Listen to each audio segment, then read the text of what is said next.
I'ma win any type of way. That's a parlay you can take to them. I'm having that aura, I got that glow. They hate it worse when they know that you know. Walk in the room like I'm covered in gold. I used to suppress it, was about to implode. I used to suppress it, was about to explode. Sore thumb in the room everywhere that I go. Black sheep for the fam, used to think something was wrong. Took a little time to realize I was chose. Took a little time to realize I was special. Ever since birth, been a cold under pressure. Wanna be great, gotta do a little extra. That's why I grind with obsession. Everything about me irregular, everything about me is pressure. Maximum effort, no box left unchecked on the checklist. No stone left unturned, mash on the gas and etc. Or farming hoe, I'm up in rank. Step in the room, they paved the way. I get treated like a milli tank. Southpaw like I'm really tank. I do things that they really can't. What's good, YouTube? It's your girl, Soft Rain. And this is Tuesday night. This is your No Middleman panel with Souls and Uncle Plug. How y'all doing tonight? Y'all doing pretty good? And of course, we are 3/5 of the Raw Society Coalition. So make sure y'all go over to whether you're joining us on Raw Society Coalition or Souls of Thought. If you're on Souls of Thought, make sure you go over to the Raw Society Coalition page and subscribe. Also, we have, first of all, we got an epic show tonight, as always. Good conversation. But we will be, with that being said, we will be in Darien, Illinois on February 13th, live and in person. This is your chance to come meet us, come talk with us. We are having a Valentine's panel. And also we have a performance by our very own classic B Class. He's gonna come bring you some of his greatest hits and music. And of course, we're gonna have an epic discussion. It's gonna be a good show. So don't miss out. Tickets are limited. Tickets are on sale right now for a limited amount of time. So make sure you in the building. Make sure you go over to our Eventbrite. All the links where you can find us are posted in the chat. Go get the merch. And if you go to the merch page, if you click on the top, it'll take you straight to the tickets. But the link to the tickets is in the chat. The links to Raw Society is in the chat on YouTube. The links to our Discord is on YouTube now. We trying to get our Discord up and rolling so y'all can stay connected to us. And yeah, we here. Happy to today is Tuesday. I can get my days mixed up because yesterday we were off. So we appreciate your First Lady Rain there. Like she said before, just a reminder, it is thought-provoking Tuesday. The conversations today are going to be very thought-provoking. Of course, we're going to have some normal no middleman conversations at the beginning, but really look forward to hearing Plugs and April's take on the last two topics today. They should be very thought-provoking and engaging for the guests. See everybody running up in this thing. Make sure y'all hit that like button. Make sure you subscribe on all platforms. Definitely. Plug TV, your favorite uncle down there. You got your favorite white girl, Soft Rain, which is our First Lady. Again, like she said before, we're going to be live February 13th there in Illinois. Be there or be square, man. We got a lot of stuff on deck. We got finished with the rundown last night. So we had the burning the midnight oil last night. We was up super late getting things together. So we appreciate everybody who's tuning in. KX Holler said, what are we doing here, guys? You finna see in just a second, man. Appreciate you. Yeah.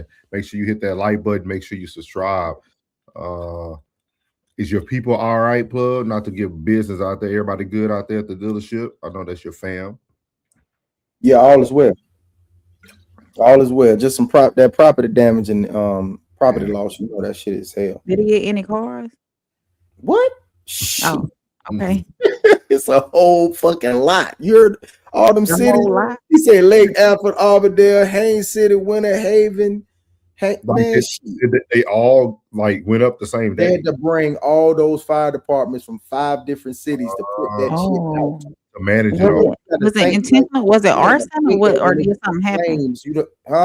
Was it arson or did something happen to cause the fire? You know, I'm asking. You know, you never know, somebody might have got mad at it. I'm trying to explain the shit to you. You just talking. I'm trying to explain. My bad. I'm trying to tell you. You know, it's like oil. You know, like in the service department when they drain oil, all that shit, boom, all that shit caught flame. It blew up.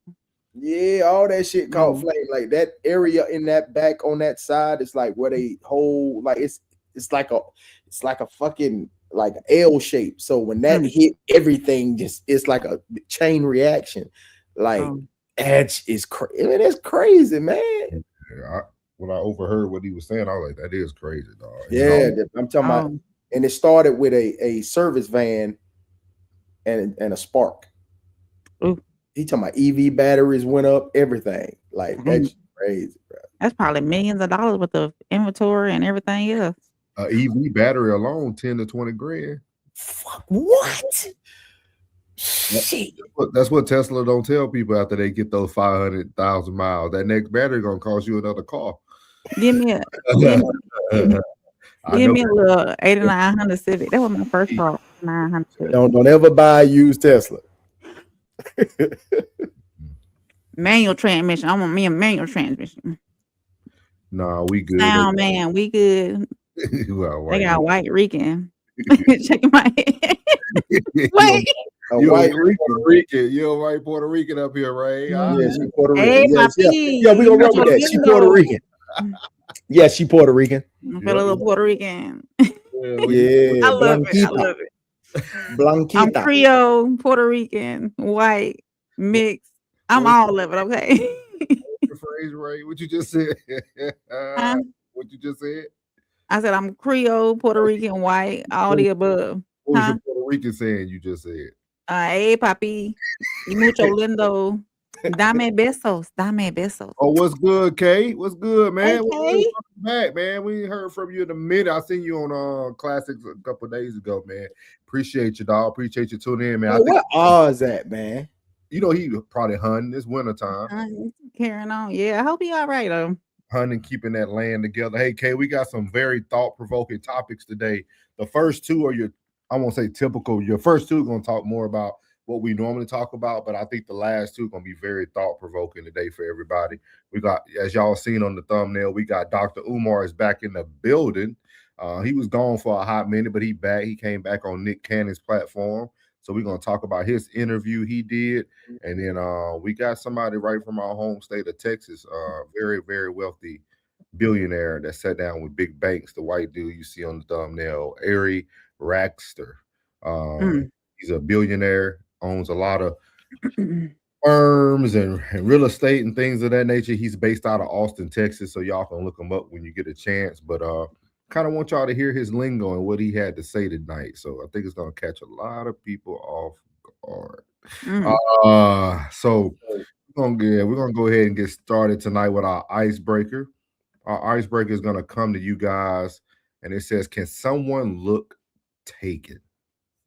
So this is coming from Pop the Balloon Show. Yep. That's my answer.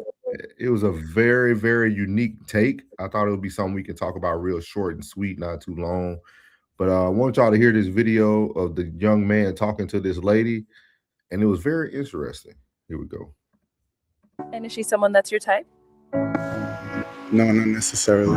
And why not? She looked like she's like someone else's girl or something.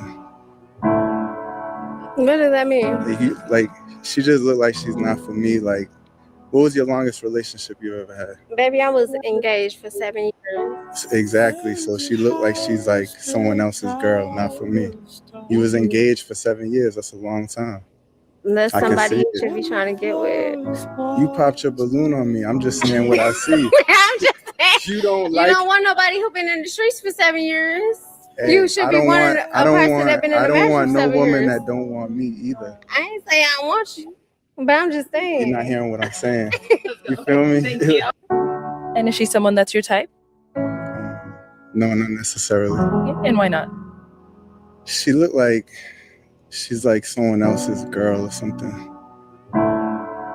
What does that mean? The confusion on the other women's faces. Not for me. Like, what was your longest relationship you ever had? Baby, I was engaged for 7 years. Exactly. So she looked like she's like someone else's girl, not for me. You was engaged for 7 years. That's a long time. That's somebody you should be trying to get with. You popped your balloon on me. I'm just saying what I see. I'm just saying. You don't want nobody who been in the streets for 7 years. Hey, you should be a person that been in the marriage for 7 years. I don't want no woman that don't want me either. I ain't saying I want you, But I'm just saying. You're not hearing what I'm You saying. just said you punched Feel me. me? So as you can see there, the icebreaker for tonight is: can someone look taken? What did y'all think about that conversation between those two? Oh yeah, definitely. I think someone that looks taken looks well kept, because you always want to be your best for that other person.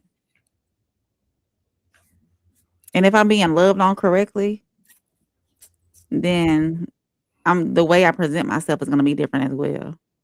You know, some people present themselves well all the time. You got those people who take pride in how they look, who always make sure that they're presentable when they go out and whatnot. And then you got some people who look thrown away. Some people who look like they going through it, and you can tell it on their face.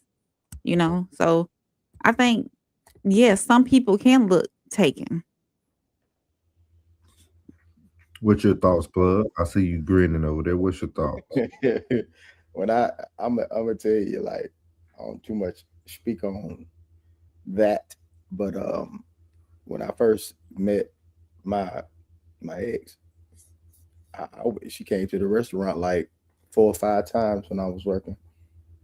I ain't know she was trying to holler. I wasn't trying to holler at her because I thought she had a nigga.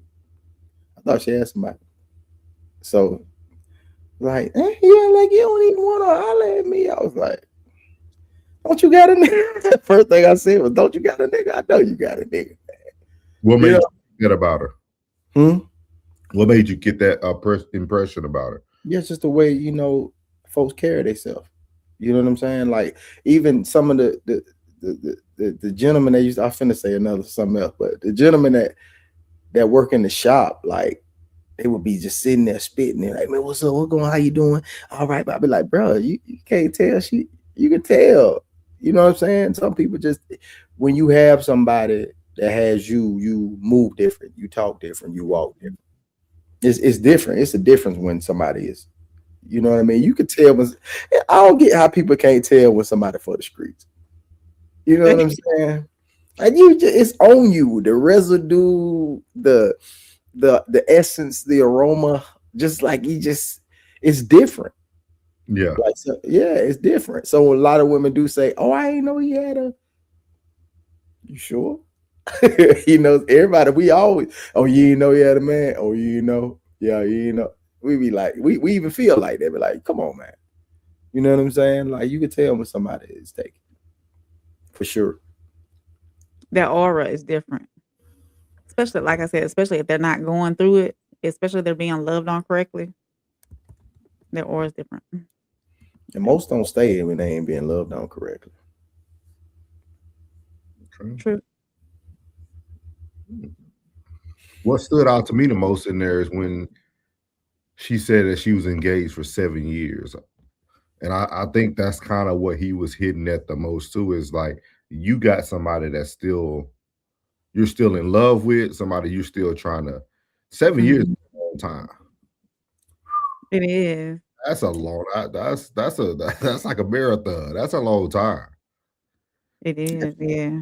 And then you got to have that conversation with her. It's like, okay, who was it? What made y'all go your separate ways at 7 years? Mm-hmm. She might be taking classes, but she's still for the streets. Yeah, I think everybody is taken, even when they say they're single. I think everybody has that one person in their life. Like I always say, every man is one great compliment away from success. I think that's the same thing for like people too. I think there's that one person that if they just come on in, provide you that conversation and lock it down. And it's over. Yeah, you'll lock it up. You don't think so, Bud? If that's how you built. If that's how you built, then definitely. I'm not built. I'm not built like I don't. When we lock, I don't care if it's a homeboy, homegirl, friendship, relationship. When I'm locked, man. If I don't want to be there, I'm gonna skedaddle. Man. Ain't no need to be pump faking up under the board. Hey, man, you gotta take a shot, bro. All that. So you ain't never had a person that you kind of like was living your life like early on in life, like you were living your life, but you was kind of waiting on them? No, I don't think blood. No, sir. If I was pursuing, I either captured or kept on about my business. What about you, Ray? I was persistent. Ask me in a different way. Do it. Ask me in a different way. Do it. Do it, because I really want to hear this answer. Yeah, I thought it was a perfect answer. I thought it was a perfect the way I get No. How differently would you like it so we can get this?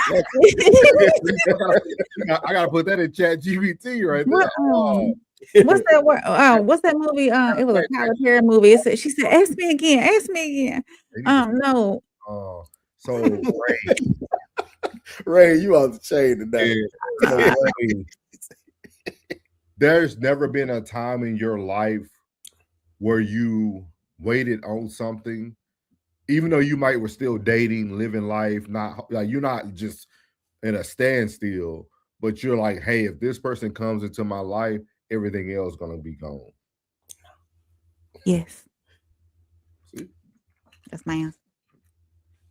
I think the weight of my heart right now this season is Peeps, y'all. I'm just letting you know. Is what? What is that? Peeps. Ugh. That's disgusting. No, it's not. They're delicious. Oh man, I don't know now. You have made some good grits. I don't know. I don't know about your taste buds. Well, you still talking about them grits. Pastor said no, dog. That's on the line with candy corn. Like that is disgusting what you eat right now. You eat Lucky Charms too, don't you? No. Marshmallows make my whole ear just. Aiden don't like marshmallows either. She's like, no, mommy, no. I'm like, good, you ain't got to touch these right here. So this is a great that's a great segue though into our actual first topic of the night. We're going to be going over to Nothing But the Truth podcast. And we were just talking about, that one person that can come into your life, change things, or you'll let everything go. Mm-hmm. But how do we know should we date immediately or should we wait? So that's going to be the first topic of tonight. He has his thought process on how people should move forward. Going to look forward to hearing your guys' thoughts on this. So this is Nothing But the Truth podcast. Truth Hurt says that date as soon as the relationship is over. So here we go. Should I date when the relationship is over? And I always encourage people to date immediately. And they're like, well, what do you mean? Don't you need time to heal? And I tell people, right, there are 3 stages to breaking up, right? You detach mentally, you detach emotionally, and your body is the last thing to leave the relationship. So I'll go a little bit deeper, right? You could have fell out of love 3 years ago, right? But your mind was still there, right? So then you mentally detached 6 years ago, right? So now you got 6 years that you've been in a relationship with no heart in it and no mind in it. But on year 9, your body actually walked out the door. So you get people that's like, well, you need to heal. I spent 9 years healing. I was in a relationship, but I was single. And there are people out here that are literally in a relationship right now, single, but they literally feel all alone. And then there's this false belief out here, right? That when you heal, that you have to heal alone. And I always say, right, if you were to fall down and break your leg right now, would you go sit in the corner and sit Indian style and try to self-medicate yourself? No, you would go to a hospital. And the reason why you would go to a hospital is because there are experts there to help you heal. There's people there to help you heal. They have get better dogs. They got clowns that come in. Like there's literally so many different. And you got to walk on that broken leg too. Exactly. But a lot of people they've been taught and conditioned to just sit there. In isolation. Yes. And isolation does not fix anything. A lot of times when you isolate yourself, you can get so deep into your thoughts that it actually makes it worse. Okay, so do you believe in dating with potential?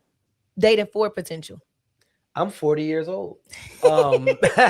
If you haven't made it yet, you probably never will. And even if you are, I'm not willing to bet on you at 40. So I would tell anybody that's 35, 40, 45, 50, what are we talking about dating for potential? You have no right dating a 35-year-old rapper that didn't make it yet. You have no right dating a 35-year-old drug dealer that's still doing hand-to-hands. You have no right dating a 35-year-old gang member. You have no right dating a 35-year-old man who's talking about about he got bulls for sale. Like, what are we really talking about? Dating for potential, that's for children. You're a 40-year-old man. You're getting ready to go through menopause in a couple of years. You're talking about potential when you finally make it? No.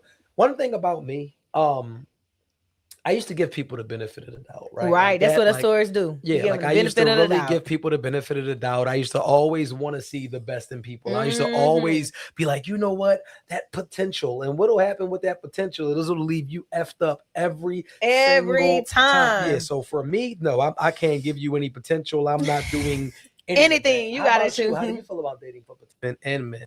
So they gave us two different topics, but kind of wanted to focus on the first topic first, and then if y'all want to give something on the other one. But the first thing he was saying that he tells people to date immediately after they leave a relationship. How do y'all feel about the things he said? I don't think so. Because the traumas from that previous relationship, you might pull them into the next relationship. I think you need to make sure that you're over that relationship. Not necessarily totally over it, but enough to mentally sound, move on, and not always reflect on that past relationship. You got to be okay and okay with moving forward and not wanting to go back. What do you think, Plug? The only way I say you shouldn't, if like the breakup was like recent, like real recent, and you still suffered some like trauma, you know what I'm saying, some damage to yourself, you know. But other than that, it's like I say the upside to it is, you know, you get to heal while being in a new love. Ain't no love like new love now. Ain't no new monkey like good, new monkey. You know what I mean? That'll help you expedite the process. You know what I mean? Like, ain't nothing gonna help you expedite that process. But I say the downside would be if, it was recent and traumatic. You still have a connection with that person. But if you have, like he said, slowly drifted away from the relationship over time, then I say, yeah, it's best to go ahead and jump back in that pool and get your swim on. Pun intended. I look at it as like, it all depends on, is a relationship a need for you? And the reason why I say that is because it's funny how we treat relationships so different than we treat everything else in life, right? Like, we use the word like trauma and things of that nature, but we can go out today and have a very bad car accident, total our vehicle out. And the first thing we're trying to do is get our rental car to get back in the car and go back to our normal day-to-day. Like something that traumatic where you could have almost lost your life, people hop right back into another whip and drive the next day. Like it's very unique to me how our brains think. That's why I said it's thought-provoking Tuesday, y'all. Like, we will take a relationship and act like we have to wait 6 years to get into another relationship to heal. But we'll do something else in our life that's just as traumatic or could have caused almost death and be in something new the next day. Yeah, I said that too. I was like, man, we'll vet people to be friends for like months on end. Yeah. Some crime with a dude we just met. Like, you better throw your whole world away with a dude you just met. So he better not tell on me. Nigga, I don't know you. He finna tell. I'll do a quick little B&E, man. Yeah, bro. Hey, man, you want to come with me? I just think it's very unique how our lives and how our minds think. Like, I feel like just move on. I feel like it's certain situations that don't affect people like certain situations do. A lot of things don't affect people like they affect, you know what I mean? Like, a lot of things that affect people on a very heavy level, I'm like kind of minuscule. Yeah. You know what I mean? It'd be minuscule. I'm like, and then the things that are so small, that's a small thing to a giant, be like, no, this is serious. You know what I mean? Be like, no, we got to get this. We got to nip this in the bud, and then we'll get all the rest of this out the way. You know, some people tackle the big and work down to the small, and some tackle the small and work their way up to the big. Yeah, I think as long as you're just not bringing any of that emotional like chaos, if it was chaotic, if you did have a bad breakup to the next person, because it's not fair for that next person to come into something that they didn't have any part of, and you blame. Some people blame the next person or putting, oh, this person did this to me, so that I'm gonna be cautious around you, and I'm not gonna, give you, 100%, So as long as you're not bringing none of that baggage from the previous relationship into the next, then by all means. You are speaking to the ladies, right? Yes. Okay. And the gentlemen too. Everybody. What's up, Stuart Graham? Welcome in. He said, "You're right. People get stuck in the weeds and can't see the big picture, man." Shout out, man. Make sure you hit that like button, subscribe, man. We appreciate you chiming in. Definitely agree with that comment. I don't know, man. I just always wonder how people can be so, and what's the word I'm looking for? So I don't seem too cold-hearted. Go ahead, man. Jump in that sociopath bag, man. Like you know. I'm just like like even all the stages that he talked about. Like, why would you put yourself through all that? Why would you first emotionally leave somebody, stay another 5? Why would you then? He talking to the women. He was talking to the women in that part. But I think men do it too. Men do it too because Kevin Gates are we looking for change or looking to see if something will change before we leave? I don't think so. I think people just, you can be in a failing situation but still be comfortable. You still be comfortable. You can be out of love and still, like the situation. You might not like that person, but you like the situation. It's like, man, I don't want to leave my house. You know what I'm saying? I don't want to leave my neighborhood. I don't want to leave my friends. You know what I'm saying? Like that's just one component that's missing. Like you the one I don't want, but at the end of the day, everything else around here is working. You know what I mean? Like it was one of them situations where it was like, man, everybody is fine, but you. Like everything is working, everything is cool, but you. Like everybody's happy, but you. So you're the problem. Like everything is like, man, I ain't going nowhere because you the problem. Like you need to work on yourself. Like, you know what I mean? Yeah. Is it fear of going into something new as well? That we content and we're familiar with what we got going on now, so we don't want to make any moves because of fear of the future? Hell of a question. Fear of starting over? Hell of a question. Good question.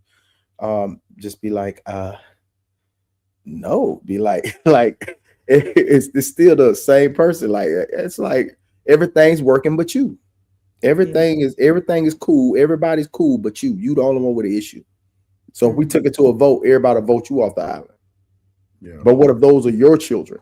And the children were like, if I had to pick between the two, I'd be like, well, I pick stepdad over mama. They'd be like, you'd be shocked. Be like, if I had to pick, I love you, but I stay here because everything else is cool because ain't nobody tripping but you. That's why I think that phrase really comes from, man. That's why, y'all used to hear the phrase like love don't cost a thing. I think that's very true. Like, I don't think there's no earn or gain. Like, I don't think it's nothing lost. Like when I think about people who say, that's why I said, we all know my thoughts about like love and all that stuff. But yeah. I always tell people. You made it very clear, sir. I'm very clear on all three of you and the other two that make up the wrong. I really believe love don't cost a thing. Like I feel like we feel so deep into these things because we put so much value into it.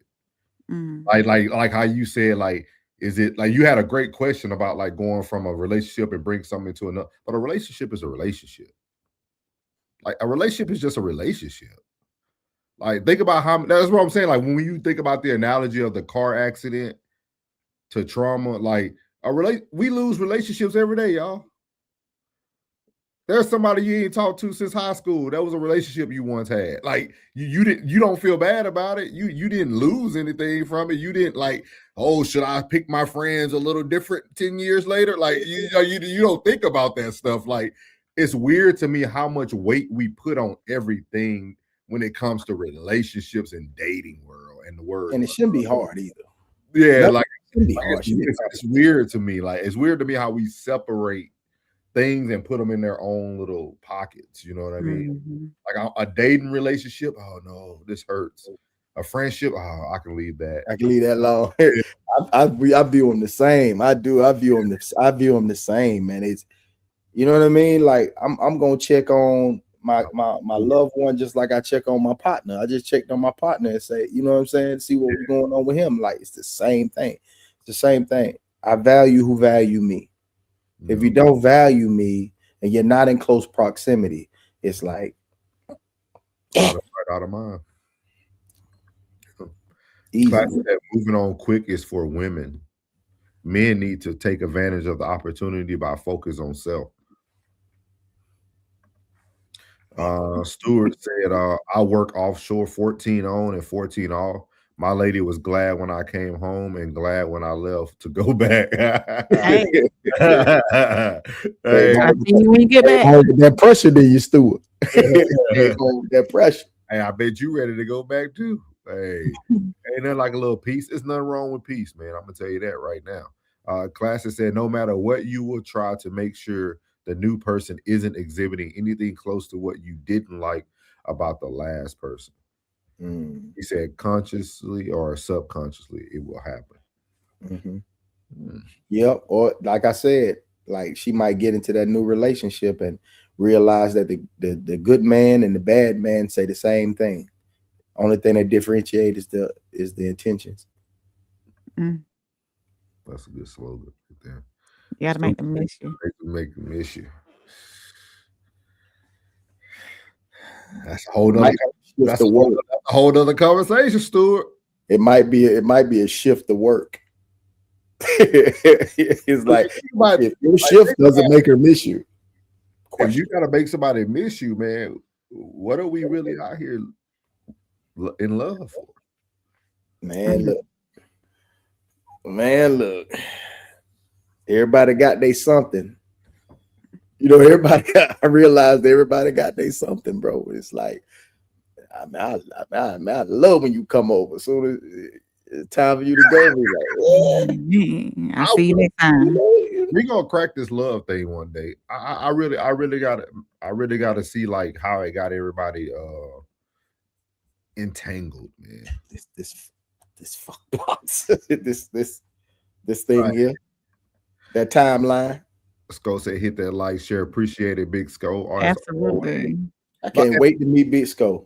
And for the new people here, man, I don't want y'all to take what I'm saying like to the wrong way. I still have a heart. I understand, you know, caring for people, but I just don't understand the. I just don't understand. Take your time with the message. Take your time with the message. You know, they don't know you like we do. What's good, me was good. Hey, me.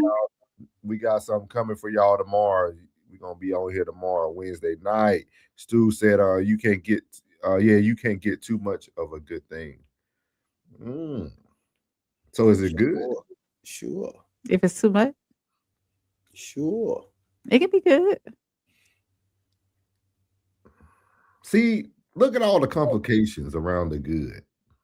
What's so complicated about it being good? Think about how y'all thinking. Stewart said, hey, you got to make them miss you. You can get too much of a good thing.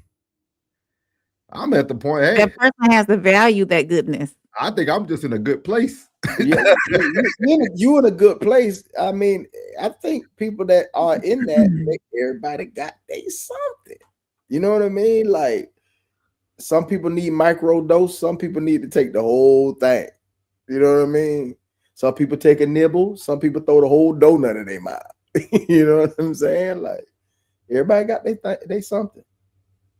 He said, I've been in relationship, but not sure I've never been in love. You ain't missed nothing, Miles. Don't worry about it. See? You ain't missed nothing, big dog. Hey, that relationship was, they loved you. Hey, Hey, y'all, Miles. Hey, Miles. Thanks for coming in, Miles. but y'all got to think about that's scary though. That's like y'all like when we really start talking about this love thing. That's deep. Yeah, Like I've been in relationships, but not sure if I ever been in love. And I think Miles, what was your reflection of love? Appreciate you. He said, "Have a great day. Bless you. You too, brother. Have a good one, man. Make sure you hit that like button and subscribe before you leave out, man. Have a good night." Stuart said, "We all a mess in some way." You right about that, Stuart. Everybody got their something, man. Yeah. I want Miles like yeah, that's what I'm saying. That's deep. You can you can be I think being in love is sort of like a situation with, you know, not the paranormal, but a situation where, you know, you've been in. I say this all the time, be like, man, it's like if you over 30 and you haven't had that situation where you can't explain it through science or mathematics or anything, it just had to be nothing but God. Be like, damn, bro, it's kind of, I don't know, bro. He said, I missed them a little when it was over, LOL.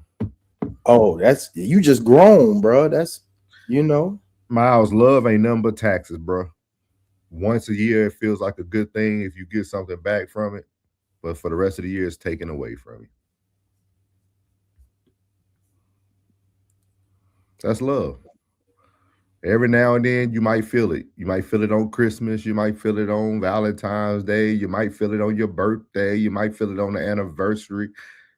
But other than that, it's just being just withdrawals. Everybody's just withdrawing from each other. That's all you're doing.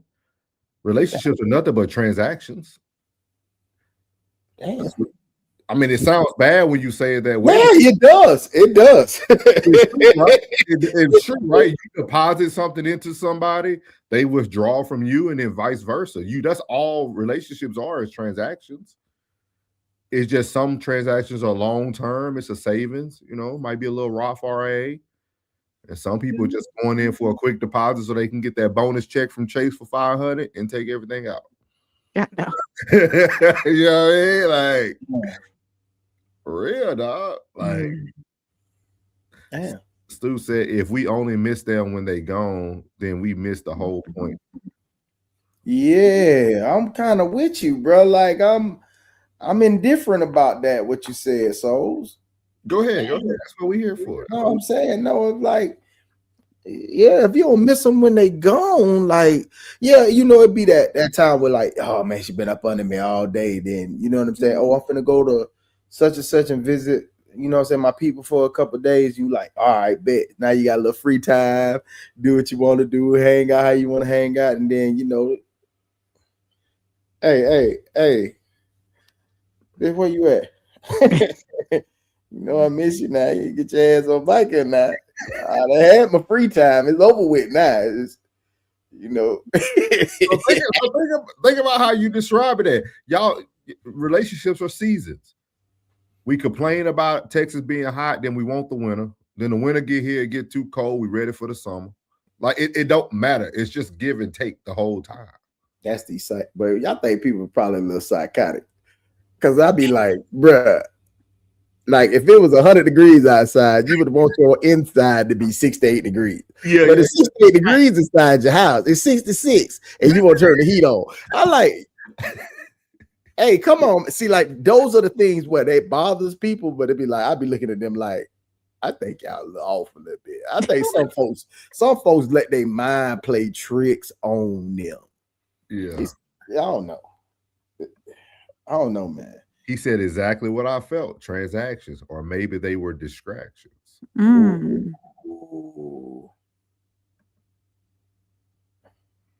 Well, you in a one bedroom or something there, Miles. But, you know what I'm saying? Where you can see the bed from the couch. I'll just ask you. I'll just say I want to get him up here. I've been dying to get him up Miles, here. Miles, are you free Thursday? I'm do a King's Pen on Thursday. I think me and Miles are more alike than he think. He said some fish. Yep. I don't know, man. It's something to really think about, man. I don't know. I'm not saying I love those who love. If that's what gets you going every day, if that's what keeps you moving, like, hey, if you love it, if you like it, I love it. But at the end of the day, I just don't think that's what we're getting in life. I just don't think love is what we're all are receiving from the people we even say we love. I just don't think it's that. What is it? It's just because to me, love comes with so many other things. If it really existed, it'll be a lot of truth with it. Mm-hmm. It'll be a lot of vulnerability with it. It'll be a lot. It'll That's be a something that lot. men don't want to give the women anyways. Is It'll be vulnerability. a lot of things that people aren't willing to really give up.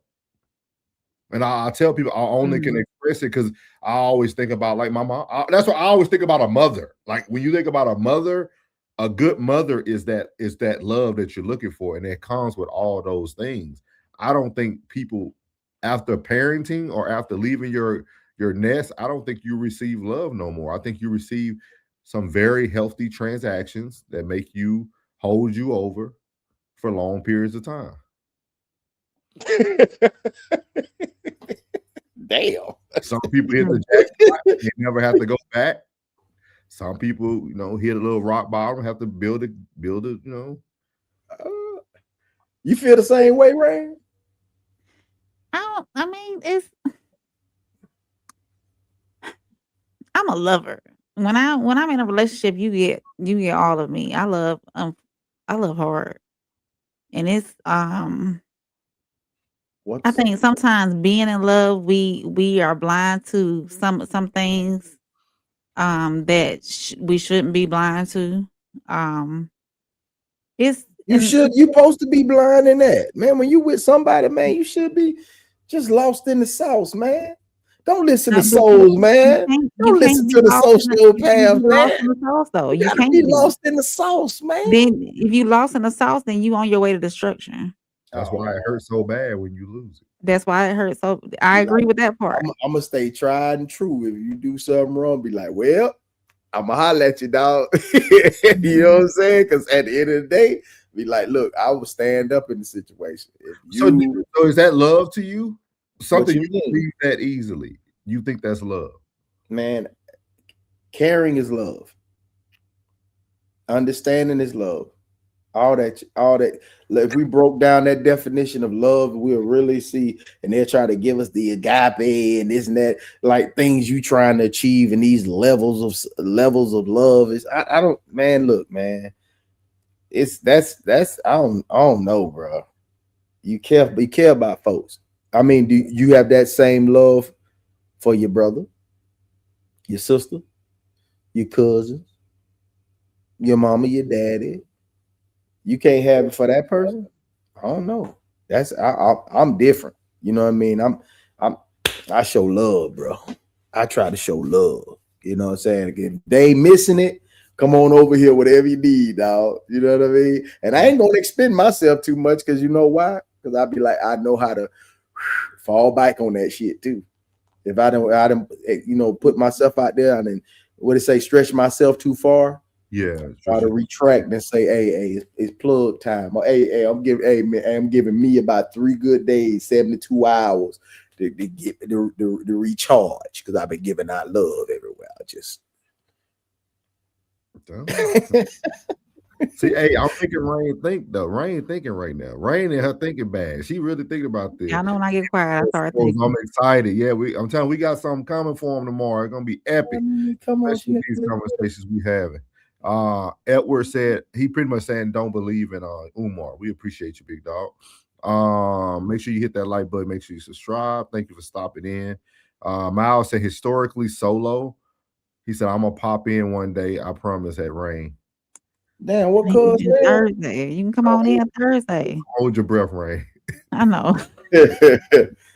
We love Miles. He might be on camera like Larry. Hey, Mom might be in it, bathrobe too, taco meat all lot. You know what I'm saying? Smelling like cocoa butter or something. Yeah, his eyes closed a few times too. Got him a nice whiskey in his glass, chilling. Probably got a cigar, sit back, parlay. What's up? What's up, y'all? How y'all doing?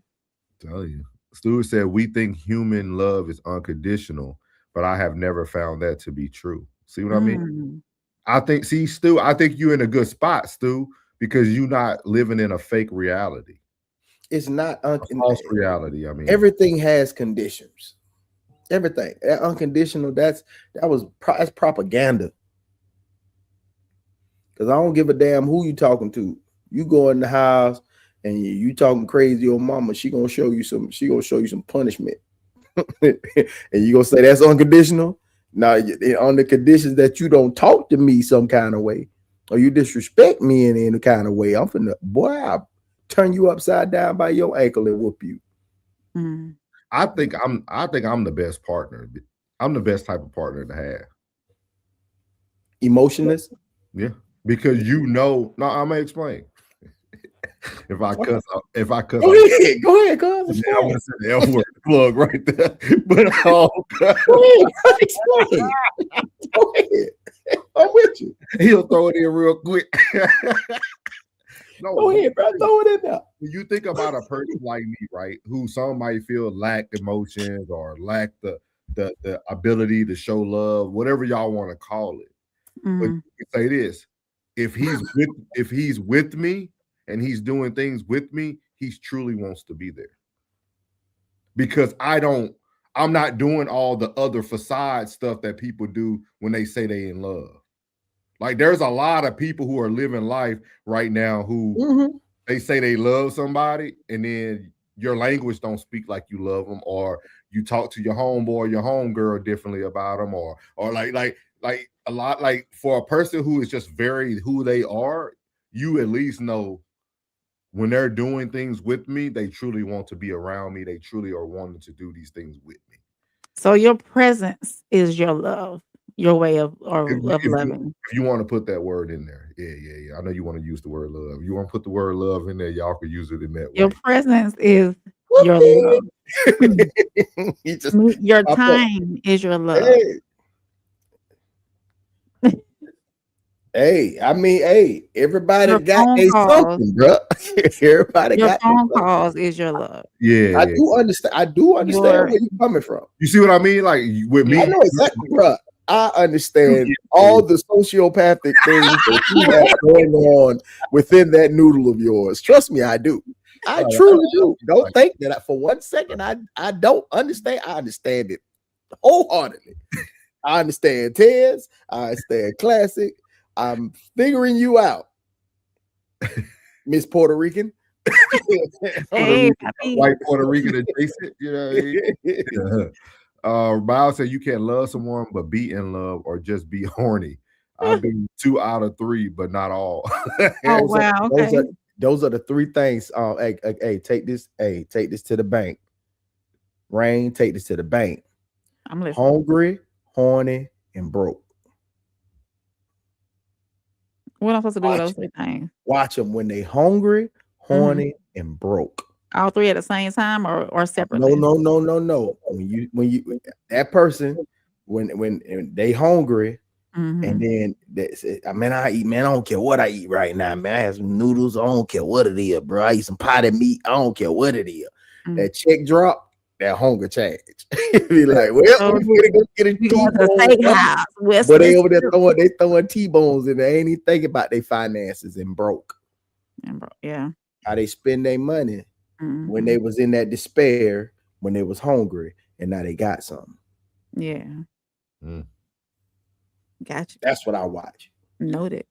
That's what I watch. Mimi said, I feel like this is gonna be an opportunity to show who I really am. No drama, just soul. All right, Mimi. For the show tomorrow, we're gonna have a good show for y'all tomorrow, man. They've been going at it on that Anton panel. They be ruthless on that. You gotta stay away from them bad environments, Mimi. They toxic over there. We love over here. How about that? Nah, it's gonna be a good one. It's gonna be a good one over there. She been on there a few. I'll say more than a few now. A minute. Then she also on Courtney Egger show. He actually, y'all would like him. He's similar to our platform style. I didn't even see him. He's actually pretty good. You said Courtney Egger. Stu said, I have to learn how to forgive. That keeps love alive. Forgive and grace. Bro, I promise you, if you can learn that one thing right there, everything can have a longevity. Everything can have longevity if you can just learn that. Because man, like some of that should be fussing about, be petty as hell. Petty. They said I ain't that way, but you cute. I don't know. What that Stewart. That's the same Stewart. Yeah. What you talking about, Stewart? I don't know. 100. On Classic. Hey, Tez. 333. Stu Tez had an interesting show today. Huh? Oh, Tez show was interesting today. Yeah. That. I was locked in, man. So we're gonna go ahead and get this thing rolling today, man. This is something I really want to talk about, guys. I hope we can get a bunch of opinions in on this, man. I don't want to be the only voice. I want to hear everybody's true opinion on this topic, man. We're gonna bring Umar up, man. Number 2 topic for Thought-Provoking Tuesday is: do our children lack discipline or a diagnosis? That's today's question. For Dr. Umar is going to be talking about mental health and ADHD, things of that nature. Of course, he's speaking from like the Black community, but we're going to just talk universal.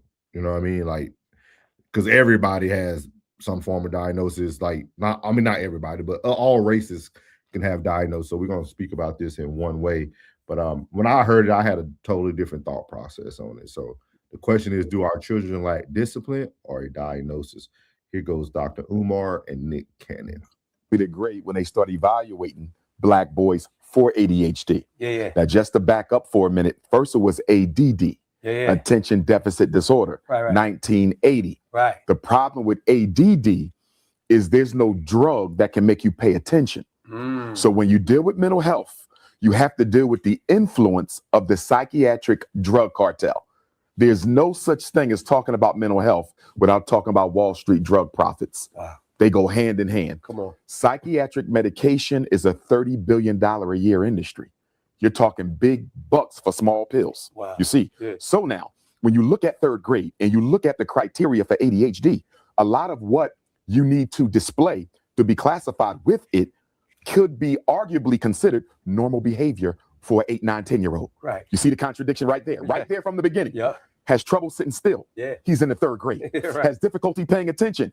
He's in the third grade. Has trouble playing quietly. He's in the 3rd grade. So at what point is this mental illness versus you practicing discrimination against traditional male behavior? Right. A big issue I have with ADHD is it is— and the H is for hyperactive. And the H is for hyperactive. Yeah. So in 80, when you had ADD, it was just deficit, no hyper. Right. But the drug companies weren't getting paid. Right. So 7 years later, in 1987, when the DSM-2 or 3 came out, I forget which one it is, that's when they added the H. Yeah. That's right during my time. Absolutely. You see that? Yeah. So right now, the way the DSM-5 operates, even if you don't meet all the criteria, I can still label your child as ADHD. Let me say that one more time. Yeah. Even if you do not meet all the criteria, I can still label you as ADHD. Right. And with the new DSM-5, Nick, they made it easier for us to classify children with ADHD, because before we needed to see symptoms by like the age of 8. Right. Now it's like you need to see symptoms by like the age of 12. Right. Before, we needed to see clear evidence that these problems was disrupting this child in several life areas. Right. Today, the bar has been reduced, and it just needs to cause some sort of maladaptive activity, if you would. Right. And I'm paraphrasing the criteria, but the point I'm trying to make is they lowered the bar. Right. So now it's easier to put children in with the ADHD. Right. So, number one, you have an issue of male behavior being criminalized and pathologized. Right. So I'm gonna stop it there. I see everybody going in the chat. I appreciate that, but I want to lay it out a little bit before everybody gives their opinions on it. So when you heard Dr. Umar speak about, this could be considered like a normal behavior, those type of things. I'm gonna speak for the Black culture because I'm Black, so that that's obvious. Rain can speak for her side if she would like. But I look at diagnoses as a lack of discipline to a certain extent. And I'm going to explain why. Not saying what he's saying is not true. He had a lot of truth. But however, when we're teaching our kids the latest line dances, y'all remember doing when we first started, when it was just me and Uncle Plug doing No Middleman, and the girl was, "What them fans yet?" how you think that little 6-year-old gonna be able to sit down in class when all she thinks when she see people is to get the attention of everybody? Like, we don't think about the psychological things that we do to our children that causes a lack of discipline that then results in their normal day-to-day behaviors when they step into an environment where they now need to be controlled. So everything he can say is true. With that being said, I think if we have better discipline in the homes and more structure, you will see less diagnoses of these things that we say are really affecting the Black community, especially Black men. We have to think about that, right? You think about putting your son in football, running head to head and hitting helmets at the age of 6 and 7, might have a concussion or two. Like, we don't think about these things that could affect our child down the line, right? Like, we're not thinking about all these things. So when we're having this conversation tonight, I want y'all to put like everything into play, not just like the big pharma system.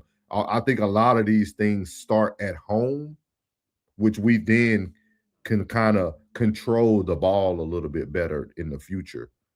But I would love to hear y'all opinions about it.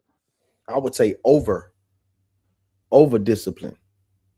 You got a young boy that can't go in there and sit down, go in your room. They can't go outside.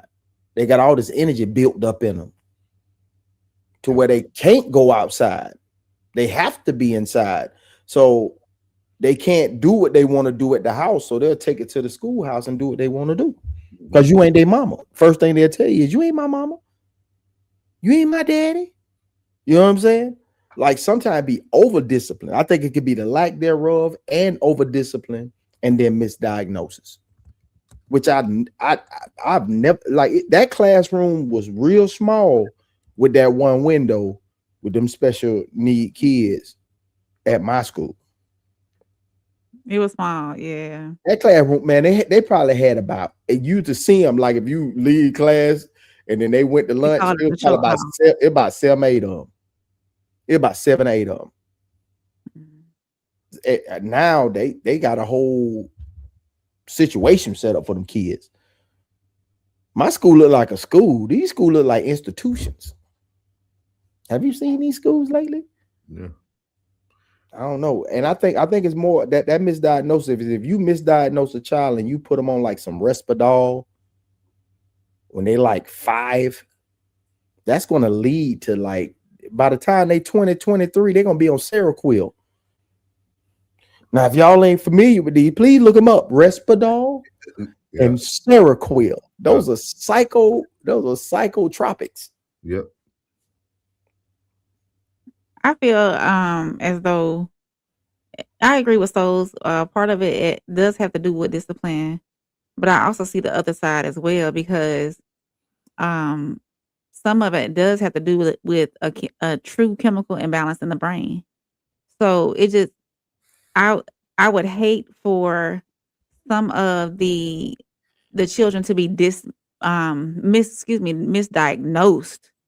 But the children who and people, because I have this is a transparency moment. I have ADHD, but I don't have. They dropped, or they added the H. They dropped ADD off, and they added the H in. And then once they added the H in, you start getting these different types of ADHD. I have ADHD, the inattentive type. That means I have problems focusing. Okay. So, and I was diagnosed later in age, like only 3 years ago, and I'm 43. So I made it through school as an honor student because I had discipline when I was in school. I made sure I did my schoolwork. And I was even talking to my mother the other day about this. I said, Mama, I noticed it when I was in school. And the only way that I got my work done and I stayed focused when I was in elementary school and high school and middle school is because I was the one that wanted to be the first one done. So that's how I stayed focused enough to get my work done so I could be the one helping to grade papers. So that's how there's ways around ADD and ADHD without medication. Absolutely. All day long. But if there's a true chemical imbalance in the brain where that person doesn't know how to manage those symptoms and what you got going on, then yes, medication probably does need to be, or if it's truly affecting you, your day-to-day movements and how you move and what you got going on, then yes, I feel as though some medications do need to be introduced. But if you can manage it on your own, like I managed it through all my schooling. I was never on medication. I was never diagnosed with it. I didn't see it until later on in life when I was trying to go back and get my degree. And I was like, hey, what's going on with me? Why can't I focus? But then at that time too, I'm a job, I'm working full time, I'm a mother, I'm a caregiver, I'm doing all these other things. So it's tough to, and I went to my doctor. I said, hey, I don't know what's going on, but I cannot focus. Yeah. And she had me fill that out. She's like, you have ADHD, but it's the inattentive type. So there's different types. So going back to what Souls originally said, yes, I do believe it does have to do with discipline. And honestly, I think schools should be segregated, boys and girls, because they mature differently. Boys need a different type of focus than girls do, I believe. And I think too that, and I don't know for sure, we can probably look at some studies to see who is diagnosed more with ADHD. Is it boys or girls? It's boys. And See? most of them are in prison. See? So, but I feel as though with better discipline practices, getting into a routine at home, parenting, doing what they need to do at home, with those cases that are not severe, that don't necessarily need medication, it's just more discipline and more a structured environment.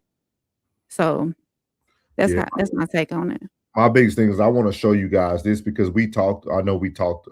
Rain brought it up. I see some people in the comments bringing it up, talking about misdiagnosis, but we have to understand that chemical imbalances are not something you're just only born with. Chemical imbalances can happen through major stressors in life. So yeah, absolutely. And vitamin deficiencies too. And everything you said came up on there. Coming out the military service, high pressure leadership roles, long caregiver periods, repeated emotional strain, reduce of serotonin, major life changes, divorce or breakup, loss of a loved one, retirement, career transitions. So people need to understand that these things happen. Your chemical imbalances happen from everyday life transitions. Yeah. And that's why I say I feel it's more of for children, it's more of a lack of discipline than they need a diagnosis. Because when you start to look at that, a lot of those things outside of your normal chemical imbalances, a kid at the age of 6 can be impacted by a divorce. But I don't see it to the level that, like, unless they seen a DV in the home. No, just a parent not present. That too, yeah, or not. You waking up 5 years straight to seeing these 2 people in the home, and then the other one's missing. Could be. It's gonna be something, but it's also I can't help but to see the comment and what Lisa said and what Gary said was that's big. The nutrition is crazy. Like, bro, have you had Cinnamon Toast Crunch lately? It don't even taste the same. None of these cereals taste the same. They're fillers. They're not nutritious anymore. It's just fillers. It's something to get you through your hunger. But think about it. What does that go back to, guys? The home. Parenting. That's discipline. Who controls the food that the kids are putting in? The parent. Like, if you really get to the root of children. Can you imagine your life without no cereal when you was a kid? That's how most Germans live. Most German children, and I only know this because one of my airmen I had was from Germany. Like, literally, their kids don't watch no TV.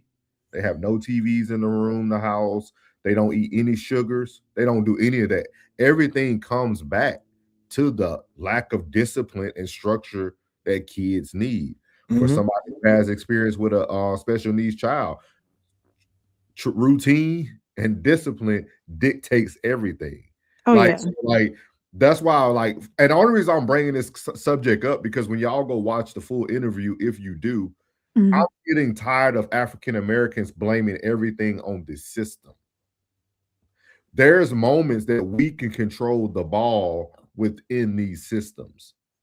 You know what I mean? Not everything is because the government wants to do this and the white man wants to give your kids these drugs. Like, everything ain't that, guys. Have you did everything in your power? And we appreciate everybody coming in. Y'all coming in on this Dr. Umar talk. Everybody hit that like button. Make sure you subscribe. Definitely. Plus people watching, man. Appreciate y'all. But this is where, like, I really feel that we have to start taking more, as Plug said on his episode, accountability. I feel there's a lot of parents who fail to take accountability, and then you get so tired of getting called off your job every day and having to go get that boy out the office, and the first thing you do, then you let the white counselor, no offense to you, Rain, then you let the white counselor tell you to take your son to go get tested, and that's your fault. When did you try to change the environment that kid came from? When did you go back to my question? How many of them really wanted to be parents? Yeah, yes. These are deep conversations, guys. Like, we got to really start taking everything into consideration, because I'm getting to a point now. It's like, okay, guys, we know all the setups, right? We knew the setup in slavery. Now we knew the setup in like we know all the great setups. So when are we going to become smarter and become better people to put our people in a better position? Like, everything Dr. Umar said has truth in it. Everything. I'm not debating anything. But where can we step in to now be a conduit to, like, hey, you know what? No, that young man don't need to be tested. That young man needs structure. Have we tried X, Y, and Z first? I'm going to let y'all know. I'm going to have to share this with y'all later. It's a book written. It's actually here in Texas. It's a white man who breaks down the school system as a prison. He opened up a school here in Texas, in Austin area. He opened up a school because he said that he noticed that children were going to prison every day. He said, where in life, you're 11 years old, you got to raise your hand to go use the bathroom, something you do every day at home. It's tough. Like he said, then you get these hard trays with slop poured on them that look like prison food. And like, he was describing the environments that your children are actually in that looks like prison. This is a white man saying, like, this ain't even this is a white man saying, you know what he did? He created a nonprofit and he opened up a school that looked like what he wanted his children to be in.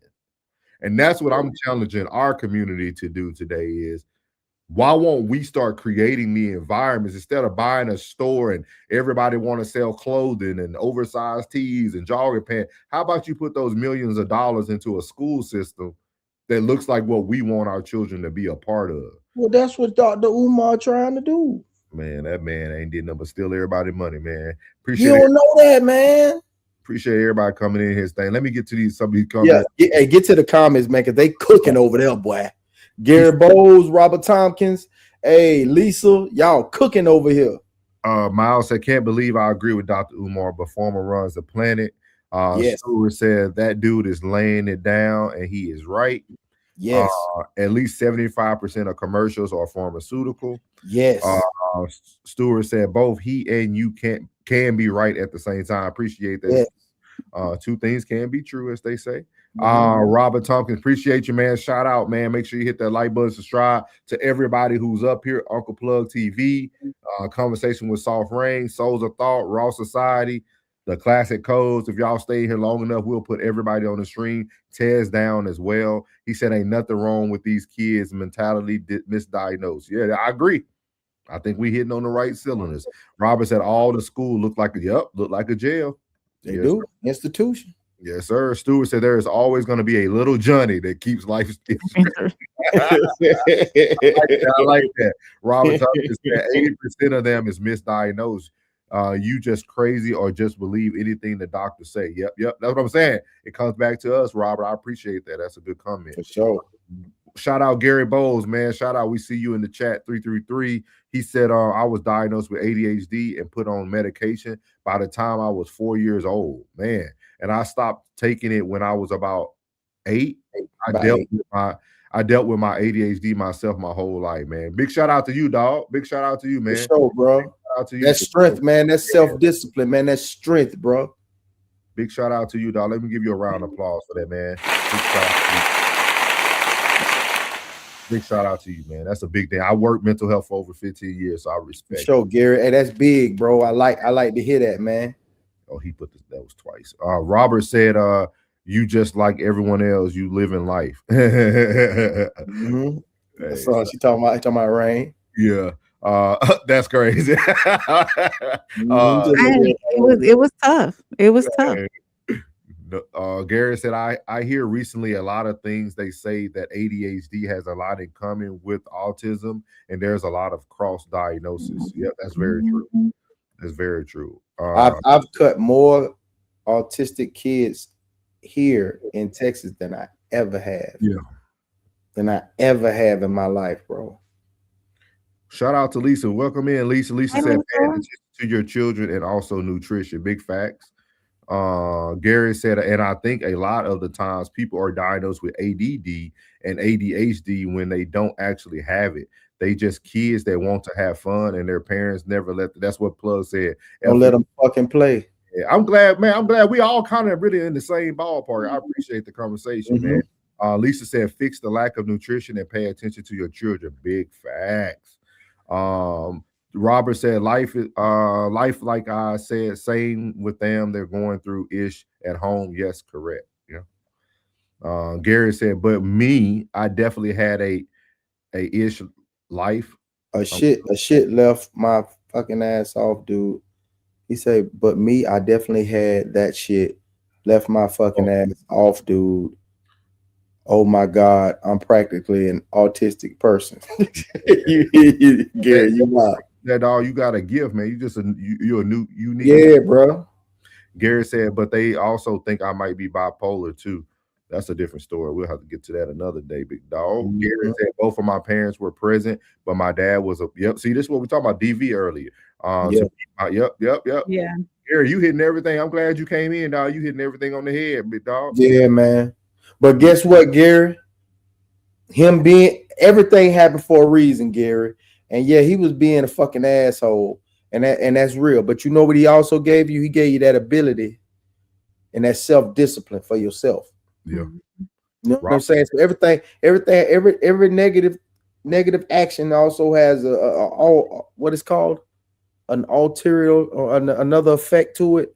Equal and opposite reaction. Equal and opposite reaction, bro. You know what I'm saying? And it made you strong, bro. It made you disciplined, bro. You know what I'm saying? That you can even speak your truth. You got that gall to even speak your truth, man. Salute to you, bro. Yes, sir. Oh. Robert said, bro, all the food is bad. We can't get food in us. Don't forget people are poor. That big fact. Better eat once a day. Gary said, that's the thing. I hate ADHD, and I was still doing good in school. I would have straight A's, and they would be a comment like students is good in class, but doesn't do homework assignments sometimes. Oh, yeah. Definitely. Yeah. It wasn't even funny. Like, I was legit afraid of him. My dad was, man. We apologize for that, man. Can't change it, but like Plus said, you stronger today from that big dog. Yeah, man. Gary, everybody gotta have a fear factor. Yeah. Gary said, I like it. Didn't matter if my report card was straight A's. If there was a comment on there, I did anything subpar, I would be hiding for hours until he got home terrified, walking in the door. That's crazy. Robert said, bro, everyone is not in the position to do what you're talking about. In what position to do what?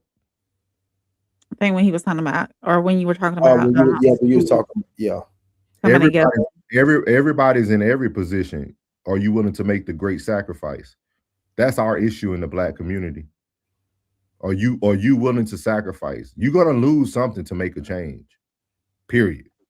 Like, we got to understand that. Nobody say you got to go buy that house and pay a $3,000 a month mortgage. Go get you a 1-bedroom apartment with you and your son and chill. You could be a good parent and live in the hood. I know a lot of them. I grew up in the hood. Like you can be, my dad and mom were great. Sometimes you got to start at the bottom to get to the top.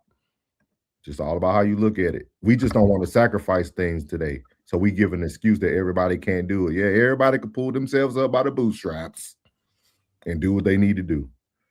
And if you're 18 or up, sign up for the military. They'll get you right. You can at least get started in the right direction. That was your pitch when you was recruiting? Oh no. It's like, I told the truth. Huh? My truth told let people come in. I told them don't stay in a long time. Well, you just gave your truth. Don't gave. But Lisa said kids don't play outside anymore. They don't need to be in nature. They need to be in nature. Or they need to be in nature. Mm-hmm. Gary said, I'm convinced half of my disorders were because of him. Gary said, my earliest childhood memory is hiding and crawling in space with my dad. You know, America is the only country that allows pharmaceutical commercials on TV. Yeah, I learned that from the German people that I met. Yeah. That ain't on none of their TVs. And no other country do you have patients going to a doctor and telling them what I think you should prescribe me because I saw this on commercial A and B. Big facts. Lisa said it's because people don't know how to work together to create a community like what you're talking about. So Black people are too busy trying to be one up each other, and most of us like it. It's a get. Yep. But we'll give ourselves an excuse, like they said at the top, sharing what we know with each other. Yes, ma'am. That's what we. I agree with that, Lisa, too, about gatekeeping. Everybody's too busy like figure it out on your own. Don't gatekeep, just share. If what it is, they scared that somebody gonna one up what she just said, the next person gonna one up them if they share how they're being successful. Or what I ran into a lot of parents when I was working mental health. I ran into a lot of parents that were so focused about losing their job that taking care of their children wasn't the priority anymore. Like it's so many people. I'll be like, hey, ma'am, don't send your kid to that testing. Or if you send them to the test, and make sure somebody's reading over that documentation for you before it's like a lot of, I don't have time. I had to take today off to get them there to get tested, and I can't take another day. Okay, so are you invested in your child or you? What we doing here? Like it comes a point in life where we got to especially if y'all say y'all believe in that higher power we talk about on Sunday service. Some of y'all living in a lot of fear. Gary said that itch is not normal. It makes you feel like a robot. Yeah, that meds will get you. He said, I was also a special case in ADHD too, because I also had what was called tics. Okay. So I could not take anything that was with stimulants. Okay. I heard of that before. He said, if literally show me though, like I'm ever had kids that not to do what he did, I would beat us or taunt us. Yeah, you definitely a better man for it for sure. Robert said, yes, I'm with Lisa on that. Yeah, good conversation, man. Good conversation, P. I thought it would be a good one. Shout out to you, Gary. Yeah, I thought it would be a good one to actually talk about today when I seen him coming back. Instead of making fun of Umar, I thought it would be a good conversation to actually have about what he said.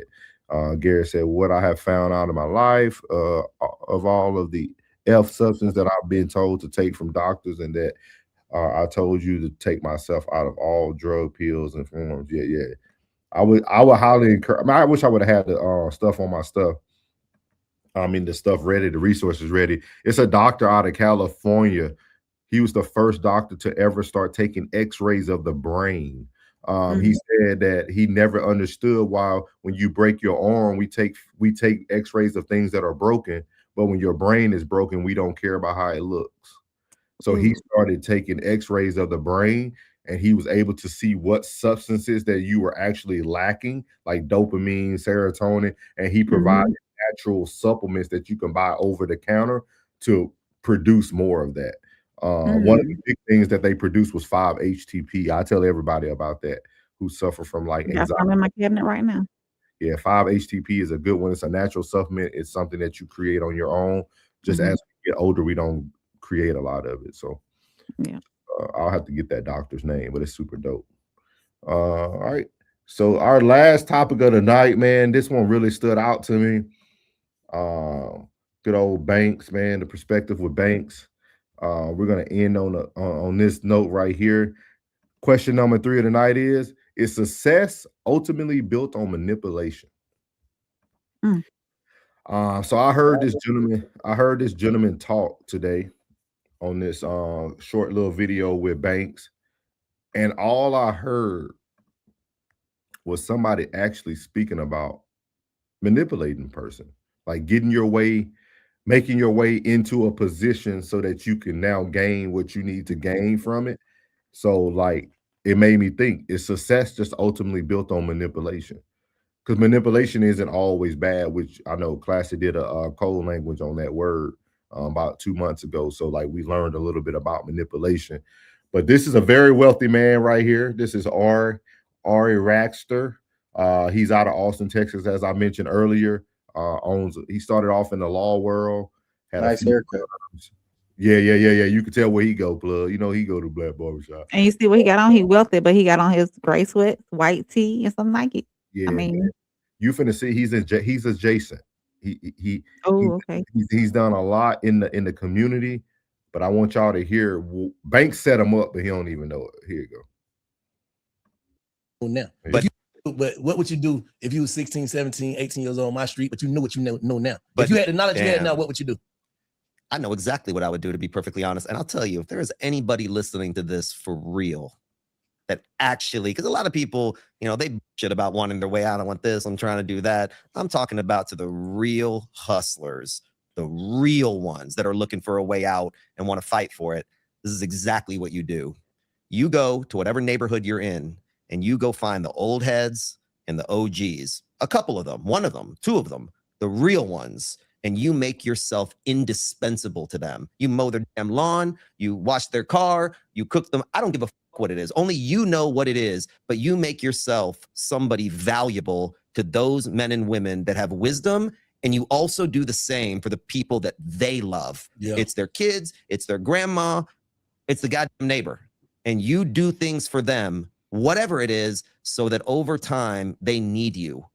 And when they need you, you become close to the seat of power. I watch the way everybody in that room talks to you. Some of the biggest names in this culture, they came up to you, and I watched the way you generously gave them advice. They asked little questions. When they walked up to you, their shoulders dipped a little bit. They're walking around like this and stuff. Not when they came up to you. And then you generously gave them a piece of knowledge. They expressed some fear that they have, and you either told them that no, or you told them yes, and they would keep coming up. So if I'm in that situation and I'm a young kid, I would come find that person and do whatever I could for them. For my bosses on Wall Street, when I first started, I knew that my boss, who's one of the biggest, guys in real estate finance in the world, my wrestling coach introduced me to him. He gave me a shot to build my first big business. And I knew at around 7:15 every morning, he walked out of his apartment on Park Avenue in New York City, and he'd walk down the road to his office. And I made sure that every single day, okay, and Major, my best friend, who you know very well. Yeah, shout out to Major. Shout out to Major Miller, the goat of all goats. Yeah. Literally. My life doesn't exist without him. And we've been at it since 7th grade, as you know. Same hustle, there's just more commas and zeros, but it's the same shit. I would make sure that I stood across the street 1 hour before he walked out, just so I could walk with him to work. And I had my job. I was out late. I was doing the things I was doing. And then when he was done with work, I was standing outside of his office just so I could walk with him. He'd drive out to pick up his kids every Thursday, and I would drive him. I was a lawyer, top of my class. I had every excuse in the world to be like, no, I was a grown-ass man. I already had my bachelor's, my PhD, but to be next to him, just to hear him on the phone a little bit, to hear the tones that he used, the stuff that he said. Like that was the education, taking care of his kids. One of his sons, wanted to go see Jay-Z. He was like 16 years old at the time. And he's telling him, he's like, Dad, call your guy that, we can, he's like, I'm not going to a Jay. I'm not going. And I remember saying, I'll take you. First, I wanted to see Hove, but at the same time, but he's like, you'll take me? He's like, and my friend wants to go. And he remember looking at me like, you're going to take my kids to a Jay-Z concert? And it's like, you're damn right, I'm going to take, absolutely. And I remember how that relationship, what it meant to him, where he could hang out with his wife, he could go to the dinner that he wanted to, because it's got to be passed down little by little. So finding those people that have walked that path, and all of them know somebody, and one day, just naturally, they're going to pick up the phone for you. They're going to want to do something for you, because people do business with people they like. Yeah. I don't give a fuck what business it is, what industry. They're going to find a way. So as you see there, a very good segment if y'all get to watch the whole hour and some change. But I thought that was very unique. The breakdown he gave of what he would do differently, or the advice he gave from the things he did do. And some people would look at that as a form of manipulation, right? You start to learn the patterns of someone. He even used what Plug said yesterday. Almost the people become codependent upon you, right? Like he said it, like literally they know that I'm gonna be there and I'm gonna do this and I'm gonna get in their good graces, and like I don't care who it is, like so. How do y'all feel success is ultimately built upon manipulation?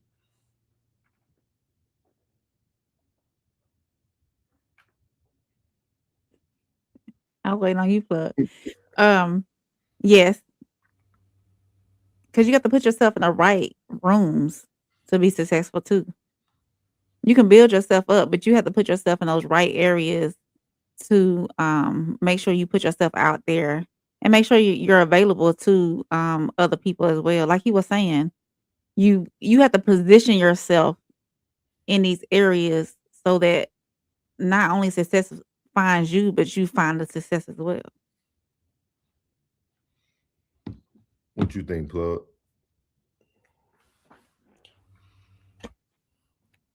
I love that information. Yeah, great. I hope he continues to bring men and women of other than rappers, the black rappers, to his platform, because his audience needs to see that. Like that advice that he gave about, going to the OGs, the older ones, and picking their brain and getting that wisdom. Like, just to be important to somebody other than the ones that probably birthed you, like,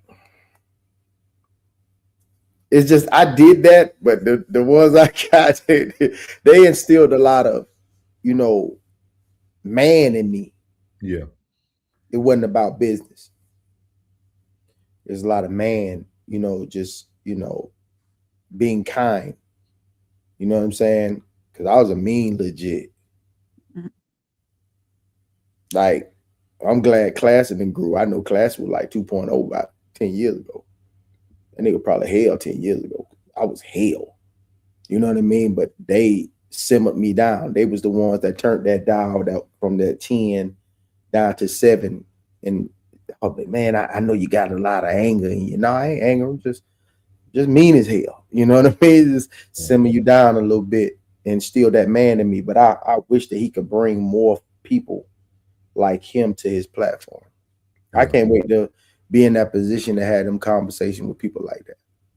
Yeah. To bring that to the platform, because I know people want to, man, you got to see black excellence. Well, their idea of black excellence ain't the same. You know what I mean? Like you want that, most people gatekeep that information. That information that he just gave, now that was $1 million worth of game. But we talked about this, y'all. Y'all remember when we did the Den of Kings, and who was it at the table that said he had to sit down with white men to get Jeezy? Yeah. Jeezy said Den of Kings. Yeah, Den of Kings. He had to sit down with white men to get the knowledge of what to do. Same thing, y'all heard him. Hey, Banks, you know my boy Major Miller. Like, yeah, Banks is in the right rooms with and it's so sad. And that's what I always tell people. This is something me and Plug used to talk about at the beginning of No Miller Man when we were still talking about politics and stuff. I always said this. It's like you get more information from the white man. Like the same person we want to demonize is really, they give it to you on a platter. They just know y'all niggas ain't gonna use it. Two different sides to that, bro. But they know you're not gonna use it. It's two different sides to that. To the ones that it's the ones that have to integrate with us to understand and then give that information. Most people, how can you be sensitive to Puerto Ricans? How can you be sensitive to Mexicans? How can you be sensitive to whites? How can you be sensitive to blacks if you've never been around them? You know what I mean? Like, most people make fun of that. Oh, I got a black friend. That's awesome. I'm glad you do, bro. So when you approaching me, I know you know how to approach me, and I know how to approach you. Yeah. You know what I mean? Like, it's two sides to that coin. You know what I mean? There are more on that side of the coin than this side of the coin. You know what I mean? But I don't think hate lives on that side of the coin. I just think that they're not familiar. You know what I mean? Like, some would probably see her and or you're turning your back, be like, turning her back because she appeared with two black men. No, but you know what I'm saying? Like, but other ones would be like, that's cool that you are in the circle with those two black men and they respect you like that. Oh, that's what's up. But Plug, I think we the only people who even think like that. Boy, if you think that, like, no, I'm just like, boy, we would spend more time thinking the way you're speaking. Not saying you in general, but just I know what you mean. Just said, we will spend more time worrying about that than just getting in the right rooms. Like that's what bothers me the most. Like, but on that other side of the coin, they don't want you in that room. Who cares? Like, why does that matter?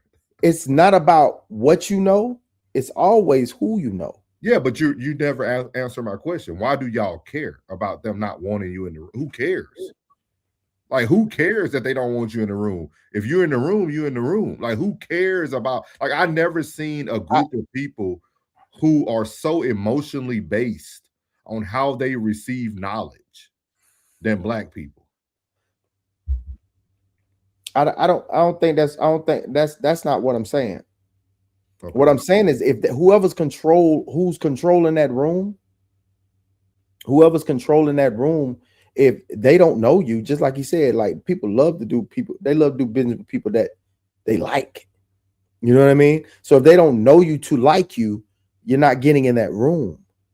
You understand? It's not the. We're talking about two totally different things, but go ahead. I think, yeah.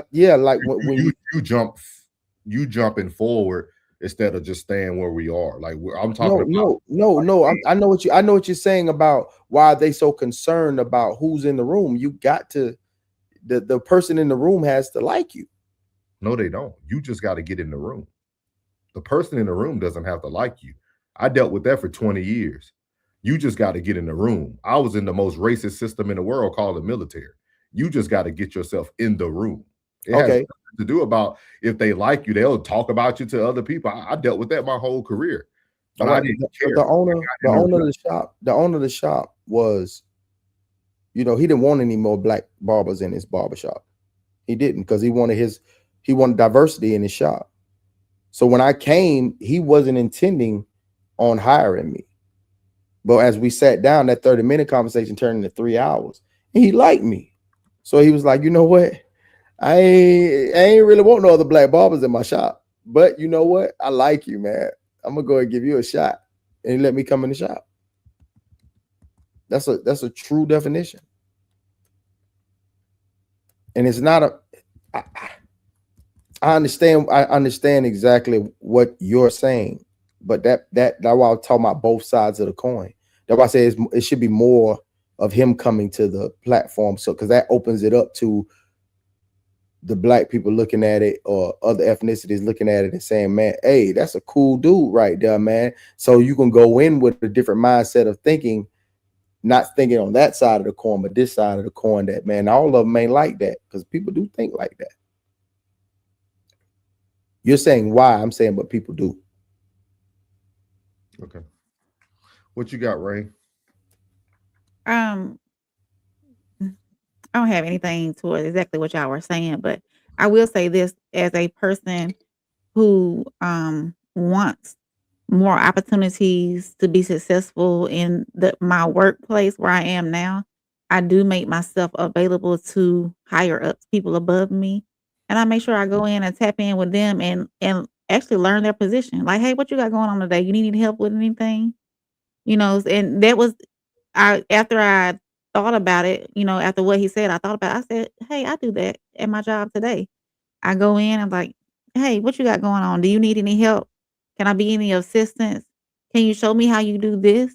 Because once an opportunity comes open where you possibly could get that position if they move on or they retire and whatnot, then you already know, you're already in the know. You're putting yourself in the position to be successful and move up and move forward. So, and that's basically what he's saying.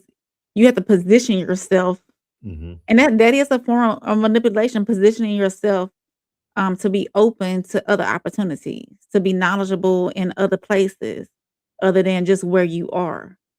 And the people hinder themselves because, I'm gonna stay in it. I'm gonna stay where I'm at. I'm not gonna worry about, because they're so busy thinking like, oh, they're gonna ask me to do this if I show them I know how to do this. No, you're giving yourself more knowledge. You're opening yourself up to be. I myself, I've been working at the same job for coming up on 15 years now. I can do every job in my building because I made myself open and available to learn all the positions. I might not know how to do it efficiently or all the details, but if I were to be thrown in one of those positions tomorrow, guaranteed, give me a couple of days, I'm gonna make it work quick, So we have to set ourselves up for success. We can't hinder ourselves. Be open to learning new positions, be open to and that's a form of manipulation, really. Because you going in there, you asking them, hey, do you need help? But you really trying to get the knowledge that you need to move up and move forward. Yeah. Yeah, that's how I see it. I agree. Yeah. My bad for cutting y'all off, big dog. It's okay. Juddy said depends on the person, the character, because manipulation is based off of having control. Gary says, as a matter of fact, the first doctor brought me, I can't remember what suggested, but my father literally almost beat him up. Shout out to Gary, y'all. Y'all make sure y'all send prayers for Gary, man. We appreciate you giving us the information tonight. Don't know who Christian is. Robert said, do y'all ever wonder why we have no hospital, grocery stores, or banks? I'm not tracking Robert, but thank you for coming in.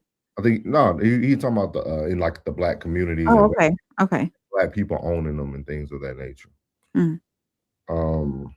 Class said if success is built on that level of latching on, you can't keep it. So, Classy, you're saying what Mr. Ari said here, that's not something that you're willing to do, like getting to know somebody, getting to know their schedule, making yourself available to learn the things that they learn. I just want to get clarity of like what you're saying. Gary said, look up Donald Trump's relationship with his, I forgot what the F word is, but the dude who basically made him what he is has his name, Ray Corn. He said he was very famous superpower lawyer back in the day who died of the HIV, and he caught Donald Trump. He taught Donald Trump everything he effing knows about manipulation in the business. He said they almost respect you trying to manipulate them a little bit. Yeah, because successful people want to feel like they need it. So the best thing you can do around successful people is feel like they're like you want to learn. They'll give you everything because they never had anybody to talk to and sit down and talk to about it. Most people don't.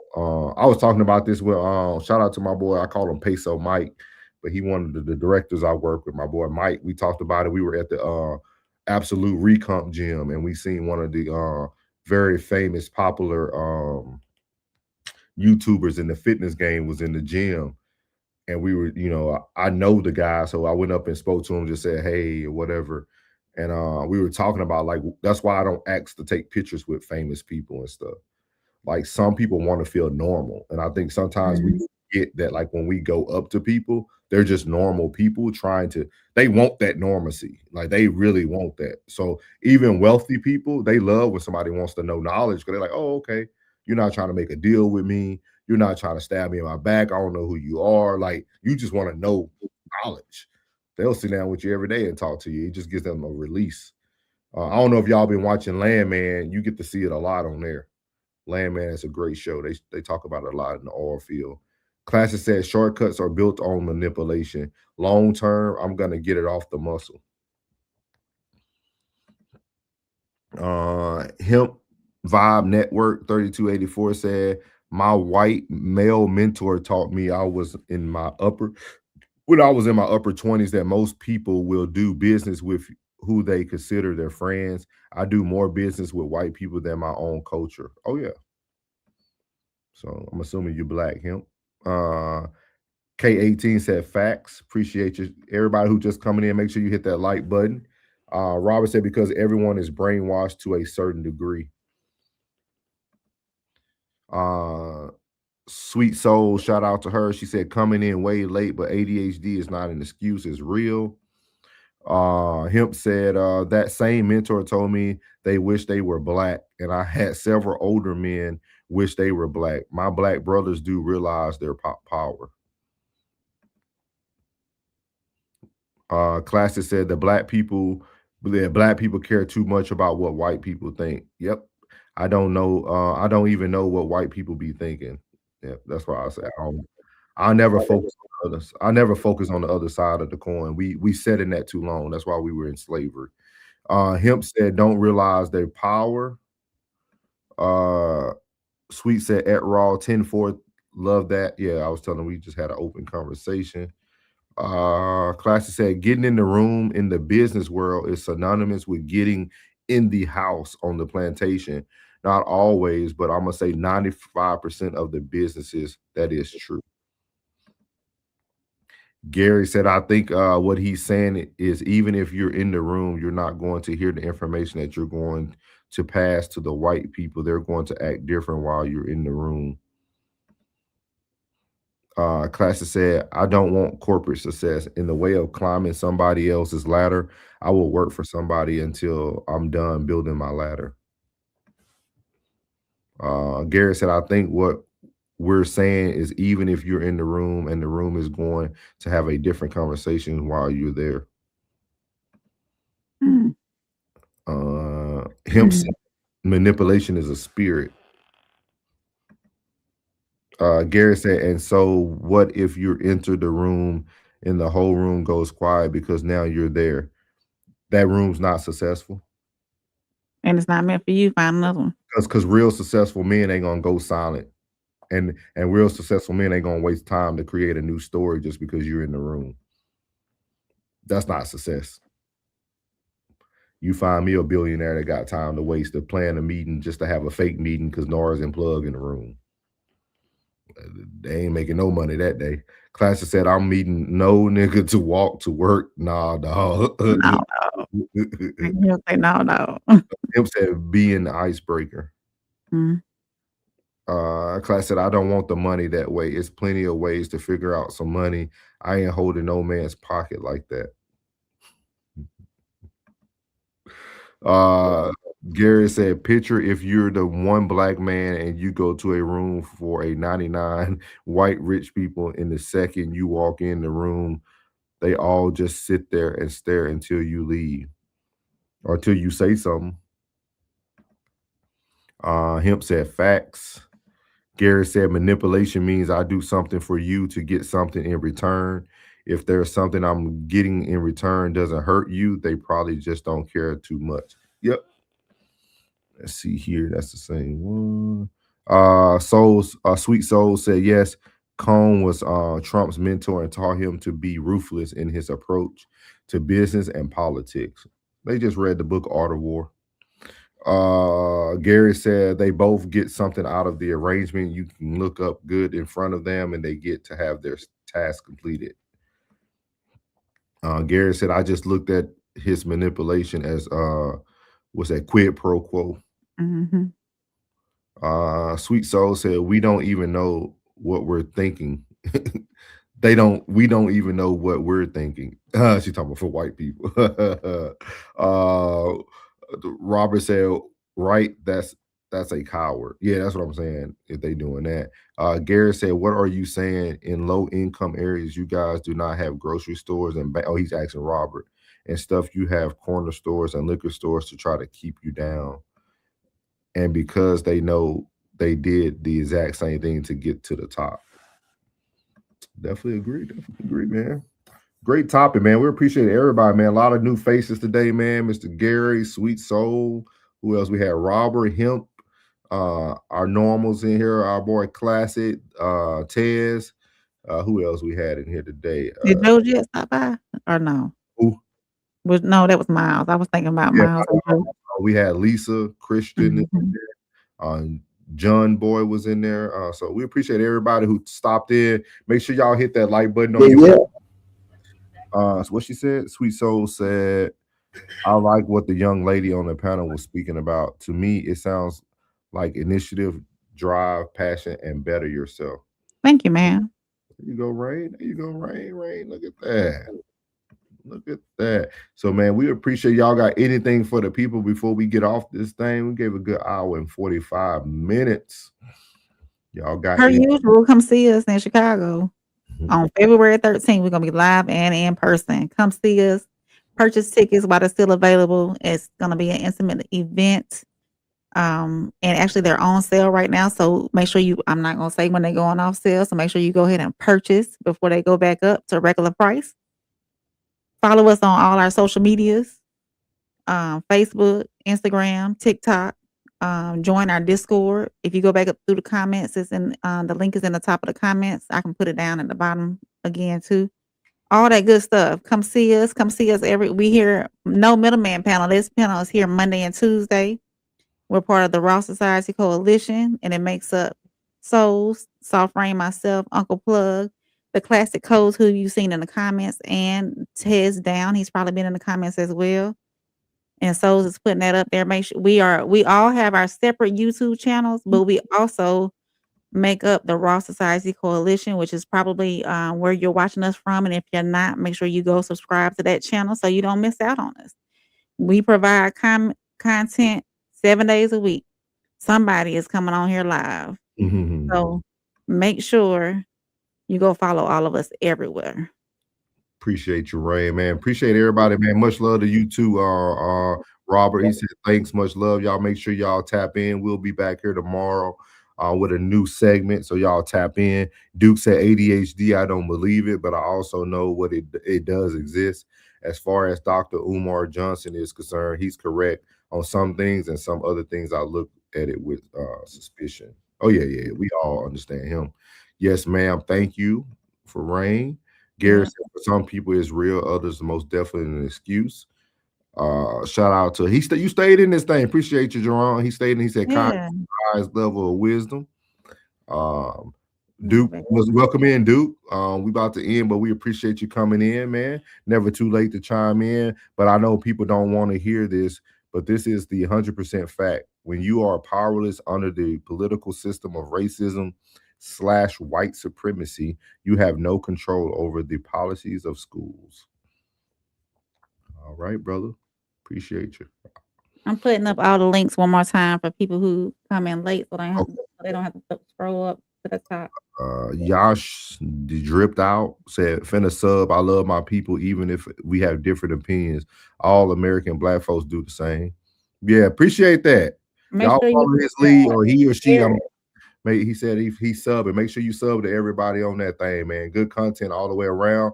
And hey, something even better than subbing, y'all come to the live show. We're gonna be in Darien, Illinois, man, in Chicago on the west suburb at Q Bar. We're gonna be going live, doing this in person. We're actually gonna be doing a little singles and soulmates live panel with a live performance from our very own The Classic Codes, better known as B Class. So y'all can see our talent that is within our coalition. He said, they said, love you, kings and queens. Appreciate you, man. Thank you. We appreciate y'all tonight, man. Hey, man, we own this thing lately. Like the video, subscribe if you love your people. I love it. Gary said, you guys lied to me. I just broke all the ice cubes in my fridge. I was sitting here. I'm finna be watching y'all. Appreciate it. All right, Duke said, until Black people focus like the laser beam on replacing racism with justice, nothing will ever fix the issue that Black children face in our school system until Black people control the wholesale. Yeah. We could talk about that one night. We appreciate that, Duke. We appreciate that. But we are out, guys. Again, y'all can catch us February 13th live. If not, you can catch us tomorrow night here on Raw Society and Souls of Thought. We'll be having a new show coming up. And then every Monday and Tuesday, you can catch us on No Middleman. And then you can catch the rest of the coalition throughout the week, man. We appreciate y'all. Y'all have a great night. I'ma win any type of way.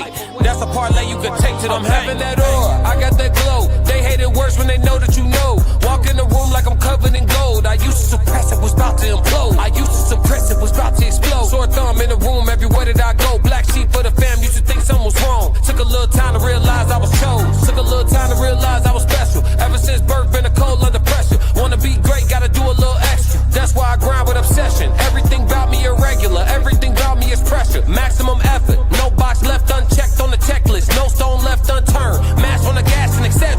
Or farming hoe, I'm up in rank. Step in the room, they paved the way. I get treated like a milli tank, southpaw like I'm really tank. I do things that they really can't.